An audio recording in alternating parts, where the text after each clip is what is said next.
ইসকনকে কেন্দ্র করে দেশে যে অস্থিতিশীলতা শুরু হয়েছে, যা অনেকটা সাম্প্রদায়িক দাঙ্গার পথে নিয়ে যাচ্ছে দেশকে।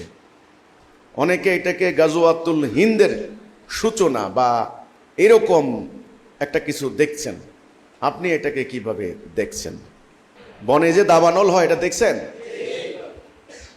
বনে দাবানল হওয়ার সময় দেখবেন, বন যখন শুকিয়ে একদম শুষ্ক হয়ে যায়, শুকনো কাঠ পাতাগুলি পর্যন্ত শুকনা, তখন সামান্য একটা স্ফুল্লিঙ্গ আগুনের ফোঁটাও কিন্তু বিশাল দাবানলের সৃষ্টি করে দিতে পারে।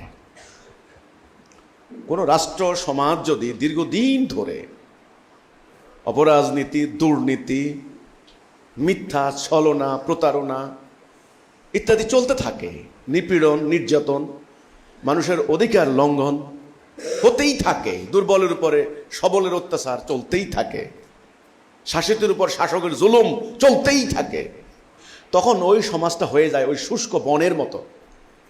যেই কোনো একটা ইস্যু দাঙ্গা সৃষ্টি হয়ে যেতে পারে, যেটা গত গণ আন্দোলনে দেখা গেছে। 24 সালের সরকার বিরোধী গণ আন্দোলনে দেখা গেছে।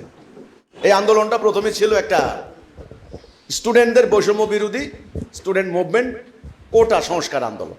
সেটা হতে হতে হতে হতে কি হলো দেখেন, হাজারের উপরে মানুষ মারা গেল। সেই ঘটনার পরিপ্রেক্ষিতে, সেটার অভিঘাতে এখন পর্যন্ত চলছে। কিন্তু হিন্দুদের বাড়িঘর হামলার অভিযোগের পরিপ্রেক্ষিতে বিভিন্ন হিন্দু ধর্মের উপরে ভিত্তি করা বিভিন্ন সংগঠন তারা প্রতিবাদ সমাবেশ শুরু করে দিল। তারা নিজেদেরকে এই দেশে অনিরাপদ ভাবতে লাগলো, তারা নিরাপত্তাহীন অনুভব করলো। শেষ পর্যন্ত ওদের অনেক সংগঠন আছে, কিন্তু হিন্দু মহাজোট আছে একটা, ইসকন হচ্ছে আরেকটা, এই ধরনের অনেক সংগঠন তারা প্রতিবাদ করেছে তাদের উপর হামলা হচ্ছে বলে। তো এখন ইসকন হিন্দু সম্প্রদায়ের মধ্যে একটা সংগঠন। আমি তাদের লক্ষ্য, উদ্দেশ্য, তাদের কর্মসূচি, তারা ভালো কি মন্দ, আমি সেদিকে কথা বলতে চাচ্ছি না। আমার কথা হলো, এই ধরনের সংগঠন ইসলাম ধর্মের মধ্যেও আছে, মুসলমানদের ভিতরেও আছে, আছে না? আছে। মুসলমানদের ভিতরে দেখবেন কোনোটা খুবই মডারেট, মানুষদেরকে নিয়ে, সবাইকে নিয়ে বসবাস করার মতো সহনশীল মনোভাব আছে। আবার কোনো কোনো সংগঠন দেখবেন প্রচণ্ড উগ্র, প্রচণ্ড উগ্র, এদের নেতাদের বক্তব্যই উগ্র, অমুকরে মেরে ফেল, অমুকরে জ্বালিয়ে ফেল, ইত্যাদি ইত্যাদি। হিন্দুদের মধ্যে, ভারতের মধ্যে এরকম বহু সংগঠন আছে উগ্রবাদী হিন্দু। তো এখন আমি মনে করি, এটা আমার পার্সোনাল ওপিনিয়ন, যে এই ধরনের সংগঠনগুলি পুরো হিন্দু সম্প্রদায়ের প্রতিনিধিত্ব করে না। ইসকনের কর্তৃপক্ষই আমরা দেখলাম যে সংবাদ সম্মেলন করে নিষিদ্ধ করেছে, এবং হিন্দু হিন্দু অনেক নেতৃবৃন্দ বলেছেন যে এই ইসকনের কাজের সাথে আমাদের কোনো সম্পৃক্ততা নাই। এখন যে পরিস্থিতি হচ্ছে, ইসকনের নেতাকে গ্রেপ্তার করেছে, জেলে দিয়েছে। এই উপলক্ষে চট্টগ্রামের একজন আইনজীবীকে হত্যা করা হয়েছে নিষ্ঠুরভাবে, নির্মমভাবে। এখন এই পরিপ্রেক্ষিতে আমরা দেখলাম ভারত তীব্র প্রতিবাদ জানিয়েছে, বাংলাদেশও পাল্টা প্রতিবাদ করেছে।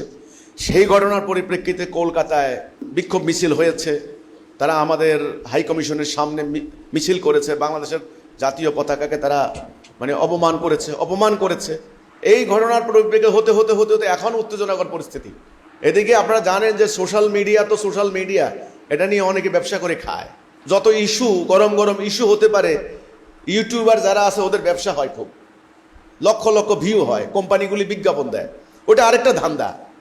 এই উপলক্ষ করে এবার ভারতের মধ্যে বহু ইউটিউবার, বহু অনলাইন চ্যানেল নানান ধরনের বিভিন্ন ধরনের স্টাইল যোগ বিয়োগ করে সংবাদ প্রচার করছে, আমাদের বাংলাদেশও তেমনি। আমি সার্বিক পরিস্থিতি দেখে বলতে চাই, পরিস্থিতি ভালো নয়, মোটেও ভালো নয়। আমি বলতে চাচ্ছি প্রত্যেকটা পক্ষকে সংযত হন। যারা হিন্দু সম্প্রদায়ের ভাইরা আছেন, আমি ভাই বলে সম্বোধন করছি। কেন করছি? কারণ আপনার বাবা মা আমাদের গোড়া, সেই হিসাবে আপনিও সেই বংশের সন্তান, আমিও সেই বংশের, কাজেই ওই হিসাবে কিন্তু আমরা বনি আদম, আমরা ভাই বোন, এই হিসাবে হিন্দু ভাইয়েরা। আমি বলতে চাচ্ছি আপনাদেরকে, এবং যারা মুসলমানরা আছেন তাদের প্রতিও আমার বক্তব্য, আমাদেরকে সংযত হতে হবে। কেন হতে হবে? পরিস্থিতি কিন্তু ভালো নয়, পরিস্থিতি ভয়াবহ। বর্তমান বিশ্বের পরিস্থিতি আগে প্রথমে দেখতে হবে। বিশ্ব একটা ভয়ঙ্কর অস্থিরতার মধ্য দিয়ে যাচ্ছে। পরাশক্তিধর রাষ্ট্রগুলি, যাদের ওয়ার ইকোনমি, তাদের যুদ্ধ দরকার, নতুন নতুন ওয়ার ফিল্ডস, নতুন নতুন ফ্রন্ট খুলবে তারা, দরকার। তাহলে তাদের কল কারখানার চাকা ঘুরবে না, বুলেট বোমা বানাবে না, বানাইতে হবে বুলেট বোমা। গত 10 বছরে দেখবেন চাল ডাল রপ্তানিতে কোনো খুব একটা লাভজনক না, অস্ত্র রপ্তানি অস্ত্র আমদানি বিশাল লাভজনক কারবার। এর মধ্যে ভারত গত কয়েক বছরে দ্বিতীয় বৃহত্তম অস্ত্র আমদানিকারক দেশ হিসেবে বিভিন্ন পরিসংখ্যানে উঠে এসেছে। প্রথম ছিল সৌদি আরব। তো কাজেই অস্ত্র উৎপাদন, অস্ত্র রপ্তানি, অস্ত্র আমদানি মোস্ট ইম্পর্টেন্ট একটা ইন্ডাস্ট্রি হয়ে গেছে, খুব গুরুত্বপূর্ণ ওদের কাছে। ওরা যুদ্ধ চায়, যুদ্ধ লাগিয়ে দিতে চায় ওদের সাম্রাজ্য বিস্তারের অংশ হিসাবে। কত লোক মরলো, কত লোক মারলো, কত কোটি উদ্বাস্তু হলো, কত নারী ধর্ষিতা হলেন, এটা তাদের কাছে মুখ্য ব্যাপার নয়। কে হিন্দু কে মুসলমান এটা দেখা হবে না যখন বোমা পড়বে, যখন মিসাইল পড়বে। কোনটা মন্দির কোনটা গির্জা কোনোটাই থাকবে না, মাটির সাথে মিশে যাবে। কাতারে কাতারে মানুষ পড়ে থাকবে, লাশের সারি গোনার টাইম হবে না, দাফন করার অথবা দাহ করার জায়গা পাবেন না, লোক পাবেন না। এটা কলকাতায় আমরা দেখেছি 47-এর আগেও যখন দাঙ্গা হয়েছে, এক এক দিন 5,000 6,000 মানুষ মারা গিয়েছে।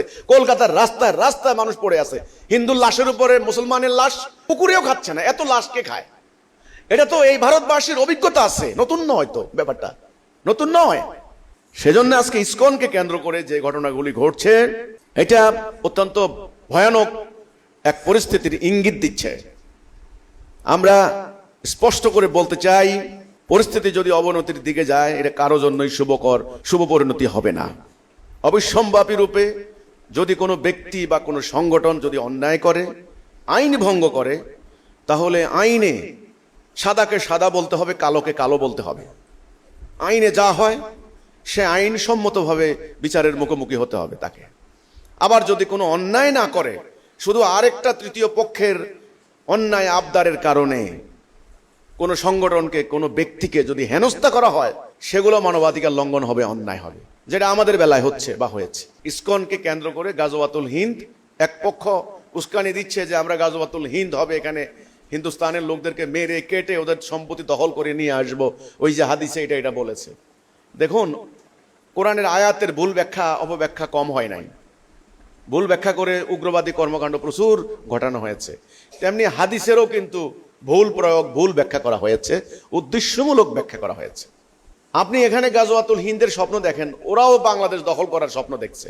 ওরা বিভিন্ন উগ্রবাদী সংগঠনগুলি ওদের ধর্মীয় নেতাদের বক্তব্যে, সেদিন এক ধর্মীয় নেতা বক্তব্য দিচ্ছেন অত্যন্ত আপত্তিকর ভারতের, এবং একটা হাসপাতালের একজন পরিচালক তিনি বলছেন যে বাংলাদেশের কোনো রুগীকে আমরা কলকাতার ট্রিটমেন্ট করতে দেব না, আমরা চিকিৎসা দেব না।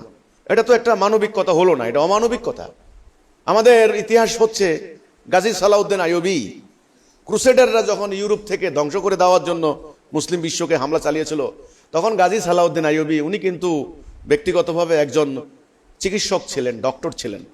তার শত্রু ভয়ঙ্কর অসুস্থ, এটা শুনেছেন, তিনি ছদ্মবেশে রাত্রে গিয়ে শত্রুকে তার ক্যাম্পে গিয়ে চিকিৎসা দিয়ে এসেছেন।